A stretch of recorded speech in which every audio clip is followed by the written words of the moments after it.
Chapter 2. Katie burst into the kitchen, startling her mother, who stood at the stove preparing breakfast. The house was warm and smelled of baked bread and hot cocoa. "Mom, we've got to talk." Peg Durham's eyebrows rose at the serious note in her daughter's voice. "Have a seat at the table, dear." She set a steaming mug of cocoa in front of Katie and sat across from her. "What's so important that you're out in the rain this early in the morning?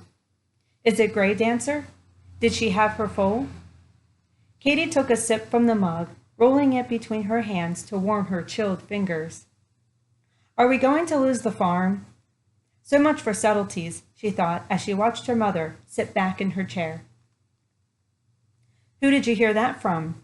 Mrs. Durham frowned, then rose, spooned oatmeal into a bowl, and stirred in a liberal dose of brown sugar.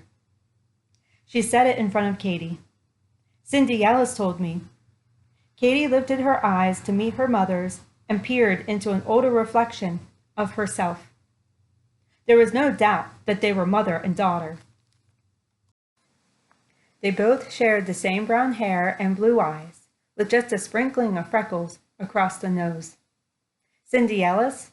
I don't know how Cindy came by this information. It isn't her place to know about such things, let alone talk about them. Katie watched her mother fidget with her coffee cup, swirling the spoon around and around. "But is it true, Mom?" "Well, it's not quite that bad, but things could be better. I'm a little behind on the taxes, but with the extra work I've taken on, I might be able to get caught up in a year or two." Katie sat forward in her chair. "Mom, I think I might have the answer to our problems." At the smile on her mother's face, she continued, "Gray Dancer had her foal this morning, and he's beautiful. I think he'll be a champion someday." "But what does that have to do with us, dear?" Now came the hard part. Katie took a deep breath and began. "The colt was born with crooked legs, and Mr. Ellis wanted to have him put down. Old John says that all he needs is a little sunshine and plenty of room to run, and his legs will straighten." Her mother looked at her expectantly. "I still don't see what that has to do with us, honey." "Mom, I want to trade Jester for that colt." There it was. It was out. She held her breath, praying her mother would agree. She had done all she could to arrange the deal. She couldn't bear to lose King when she was this close. The stillness of the room was interrupted only by the dripping of the water faucet. Mrs. Durham looked into her daughter's desperate, pleading eyes. "Are you sure, Katie? Your father gave you that horse. It won't be permanent. Mr. Ellis wants to lease him for 3 years in exchange for the colt. I know he's going to be a champion, Mom. When he wins some races, we can pay off the taxes." Her hands fumbled with a napkin, twisting and crumpling it as she waited for her mother's answer. Peg Durham took a sip of her coffee. A slight smile tugged at the corners of her mouth. "Well, I guess a little guy won't eat as much as Jester does. At least not for a year or two." Katie flew out of her chair and threw her arms around her mother, hugging her with all her might. "You are the best, Mom. You won't regret this." Mrs. Durham patted her arm and smiled. "I'd better not, or you'll be grounded for the rest of your life." Katie climbed down from the school bus and went into the house to change her clothes. Earlier, she had called the Ellis farm to confirm their agreement and work out the minor details. Mr. Ellis didn't want King anywhere on the property. He was afraid that potential breeders wouldn't bring their mares if they saw the crooked-legged colt his prize stallion had sired. Gray Dancer and her foal would stay in Jester's old stall and paddock until it was weaning time. Then the mare would return to the Ellis farm, and King would have to learn to depend on Katie. All that was left to do now was exchange the horses. Katie took Jester's bridle off its hook and entered his stall. The horse nickered a greeting, and tears sprang to her eyes. She felt like a traitor. Jester was her first horse. He had been patient and trustworthy during her first years of learning, never balking or running off when she gave a wrong cue or pulled too hard on the bit. As she became more proficient at riding, his spirit and capabilities rose with her newfound talent. She might be awkward on the ground, but on Jester's back she could soar like an eagle. Together, they had been a dynamic team. Katie threw her arms around Jester and buried her face in his mane. She breathed in his warm scent and choked on her tears. "I'm sorry, old boy, but there was no other way." She lifted her hand and stroked the small white star on his forehead. "It will only be for a few years, then you'll be returned to me." Jester nudged her pocket. She pulled out a carrot and broke it in quarters, beating them to him one at a time. "I'll come visit you every day. I've agreed to clean the stalls and do some grooming at the farm to pay off King's vet bills and make some extra money for feed. So I'll see you almost as often as I do now. The only difference will be that Cindy will be your owner for a while." At that thought, Katie buried her face in Jester's neck again and cried in earnest. Her heart felt too heavy to carry in her chest. Jester stood quietly, seeming to understand her need for the emotional release. When she had dried her tears, Katie pulled the bridle over his head and swung up onto his back. They trotted down the road to Willow Run Farm. When they arrived, the farm was a beehive of activity. Mares and foals were being turned out to run in the fields. Yearlings were being handled and gentled by their grooms. And the 2-year-olds were being broke to the saddle in preparation for their first races in early summer. Old John didn't believe in running 2-year-olds. He said they were still growing, and the cartilage in their knees wasn't closed. He blamed the breakdown and destruction of many good horses on the early races. Mr. Ellis was just the opposite. He liked running his colts early so he could determine their potential. He wanted all his foals to be born in the first few months of the year. It gave them an advantage over the later colts when it came to racing, because they were usually bigger and stronger. At 2 years old, a couple of months' growth could make all the difference between a winner and a loser. And since Mr. Ellis owned the farm, he always got what he wanted. Katie pulled Jester to a halt and patted him on the neck. "In a few more years, Willow King will be running in his first race, and you and I will be leading him in the post parade," she promised. Cindy wouldn't refuse that. She was sure. "Katie!" Cindy picked her way through the barnyard, waving and smiling as she approached. Her long blonde hair was pulled back into a French braid, and she looked older and more sophisticated than her 13 years. She wore a pair of designer riding jeans, the kind Katie's mom could never afford, and a mint green blouse that set off the color of her eyes. Katie felt a twinge of jealousy. Cindy had it all. She was popular in school, she had a loving mother and father, a great place to live, and all the horses she could ever want. And now she had Jester too. Katie felt the burn of tears pricking her eyes again. "I've been watching you." Cindy reached out to stroke Jester's soft muzzle. "Oh, Katie, I'm so glad you decided to trade Jester. You know I couldn't do anything with that beast of mine. Jester is such a gentleman. I know we will win lots of ribbons together." Katie forced a brave face and took a deep breath, concentrating on the fresh smell of Oregon pine. She had cried enough tears. It was time to let go, though she could hear the splintering of her heart as it cracked in two. "I'm sorry," Cindy went on. "Here I am prattling on about my good fortune, and you're losing your best buddy." "What an idiot I am." Cindy smiled. "But you're getting 2 friends in return, me and Willow King." Katie brightened a little at the mention of the colt. She started to dismount, but stopped as a minor commotion sounded behind her. She turned to see Jason Roberts coming across the barnyard. his long-legged stride carrying him past the squawking chickens and unmanageable colts. At first, she couldn't believe her eyes, but no one else had that same shade of strawberry blonde hair and that winning smile. "Yoo-hoo, over here!" Cindy waved frantically in his direction. "You mean you know him?" Katie's heart hammered in her chest. There wasn't a girl in her school who didn't dream of Jason Roberts. He was president of the 9th grade class, captain of the basketball team, a hunk to die for, and he was actually nice. She had admired him for many years, but never had the nerve to say more than hello or excuse me when she passed him in the hall. She was glad she had put the lift in her shoe this morning. The last thing she wanted was to have that awkward limp around Jason. Katie wished she could just stay on Jester's back.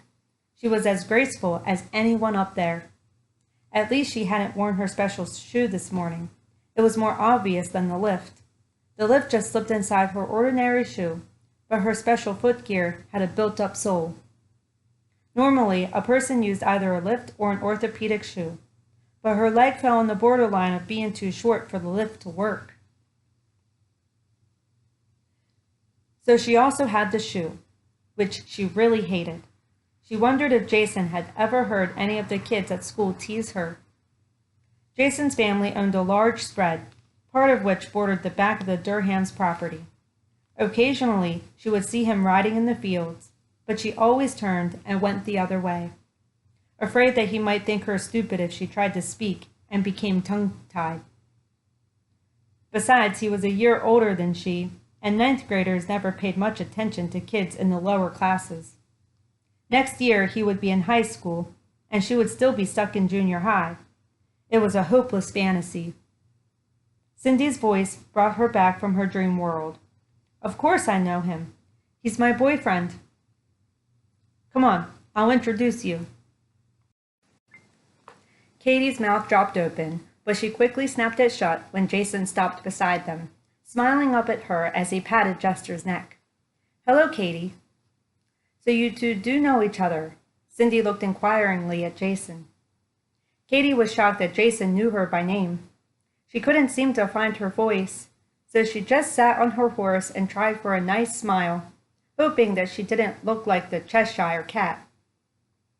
"Sure, I know Katie," Jason said. "Our properties border each other, and I see her riding through the fields every now and then." He turned his gaze back to Katie.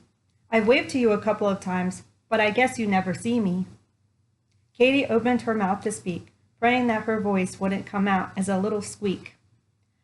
"I'm sorry, I guess I didn't notice. I'll pay more attention next time." She hoped God wouldn't punish her for that little white lie. Of course she had seen him. She had just assumed that he'd been swatting mosquitoes. She couldn't believe that he had been waving at her. "I told Jason about our little secret. I'm sure my father wouldn't mind. Jason is sworn to secrecy." "On my honor." He crossed his heart and raised his right hand. "So what are you going to do now that you don't have a horse to ride?" He grabbed Jester's bit and waited for her to dismount. "It'll be another couple of years before that colt will be old enough to break. That is, if his legs straighten enough for him to be rideable."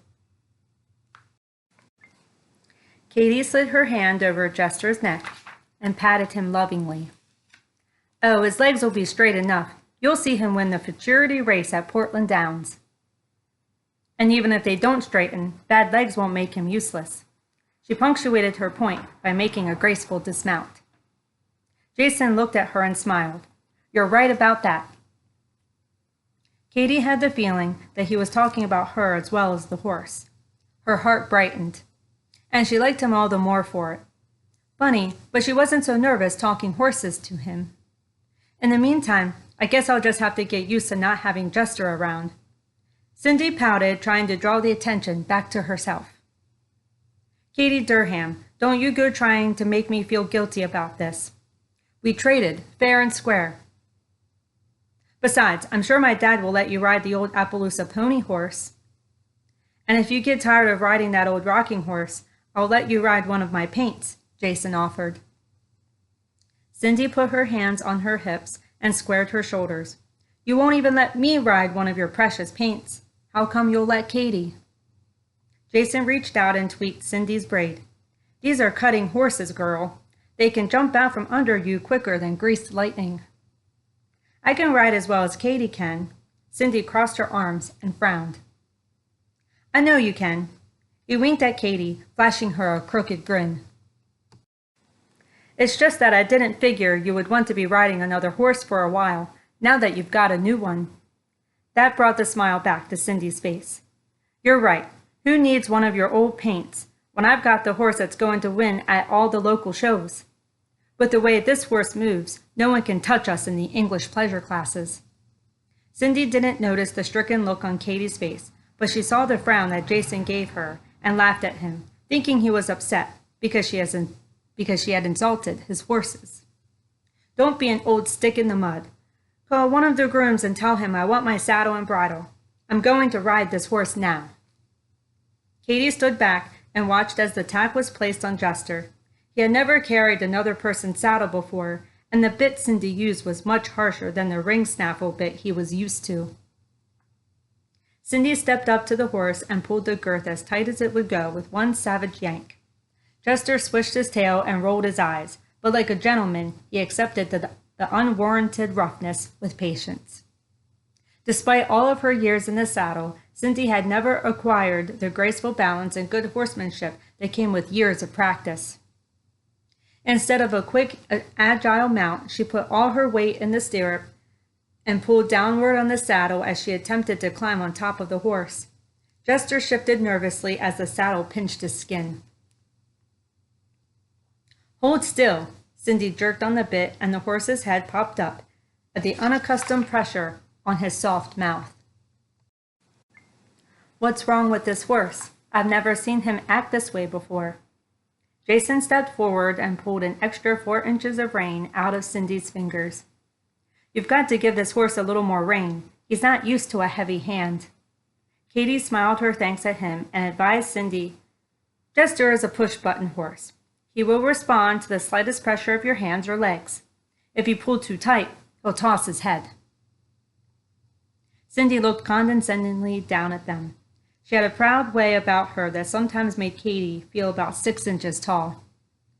From that high perch atop Jester's back, it was even more intimidating. Are you guys trying to tell me I don't know how to control a horse? She pulled on the bit and spun Jester around to face the arena. Watch this. Katie wanted to close her eyes as Cindy cantered into the riding ring and put Jester through his paces. She jerked on his mouth and used leg pressure that was strong enough to cue an elephant.